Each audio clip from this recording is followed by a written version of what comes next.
Taste 1.2 റിയാലിന്റെ ഇലയിൽ ഊണ് കഴിക്കാൻ പോയിക്കുന്നത് സീവേഴ്സിൽ.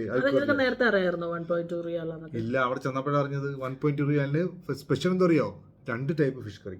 ഉച്ചക്കത്തെ ലഞ്ചിന് പോയതാണ് സീ വേവ്സിൽ ഊണ് കഴിക്കാൻ വേണ്ടിട്ട്. ഊണല്ല, അവിടെ എത്തിയപ്പോ ഊണെന്ന് തീരുമാനിച്ചു. നോക്കിയപ്പോ സർപ്രൈസ് ആയിരുന്നു, 2 കറി. 2 കറി മാത്രമല്ല, അവർ അവിയലും ആ ഒരു മറ്റേ തോരനും ഒക്കെ അടിപൊളിയായിരുന്നു. ചീനി കപ്പ കറി വെച്ചത്, മുളകിട്ട മീൻകറി ഉണ്ടായിരുന്നു, തേങ്ങ അരച്ച മീൻകറി ഉണ്ടായിരുന്നു. പിന്നെ അവിടെ നിന്ന് സ്പെഷ്യൽ ഞങ്ങൾ മത്തി മേടിച്ചു. മത്തി ഫ്രൈ കാണുന്നേ, മത്തി ഫ്രൈ അടിപൊളിയായിരുന്നു കേട്ടോ.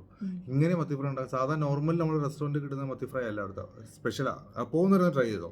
എന്താണെന്നറിയോ, തേങ്ങ കൊത്തൊക്കെ ഇട്ടിട്ട് ഒരു പ്രത്യേക മസാലയുണ്ട് മത്തിക്ക് വേറൊരു ചേഞ്ച് ഓവർ. പിന്നെ ഈ ചോറും തൈരും സാമ്പാറും മീൻ പൊരിച്ചതും. പിന്നെ കണ്ടില്ലേ ആ കപ്പ കണ്ടില്ലേ, കപ്പക്കറി. കപ്പയും ആ മുളകിട്ട മീനൊക്കെ നല്ല കോംബോ ആയിരുന്നു. പിന്നെ ലാസ്റ്റ് പായസം ആസ് യൂഷ്വൽ ഉണ്ടായിരുന്നു. പിന്നെ എടുത്തു പറയേണ്ടത് അവരുടെ പ്രസന്റേഷൻ അടിപൊളി. ഈ 1.2 റിയാലിന് ഇത് കിടു എന്ന് പറഞ്ഞാൽ കിടു. ആൾക്കാരിൽ നല്ല അടിപൊളി ഒരു സ്പോട്ട്. അതുപോലെ നല്ല ആംബിയൻസ് ആണ്, ഫാമിലിക്കൊക്കെ പറ്റിയ. മുകളിലൊക്കെ ഒരുപാട് സ്ഥലമുണ്ട്. അപ്പൊ ഒന്നുകൂടെയൊക്കെ പോകണം, അവിടെ ഒത്തിരി സാധനങ്ങൾ ഉണ്ടെന്ന് പറഞ്ഞു അല്ലേ. പായസം കുടിച്ചു, അതിൻ്റെ കൂടെ ചായയും കുടിച്ചു. അപ്പൊ ഈ സ്പോട്ട് വരുന്നത് നമ്മുടെ സഫീർ ഇന്റർനാഷണലിന്റെ ബാക്ക് സൈഡിൽ ബ്ലോഗ്സ് ഒക്കെ വായിക്കുക. വാട്സ്ആപ്പ് ചാനൽ ജോയിൻ ചെയ്യുക. tasteomattaste.com food vibes.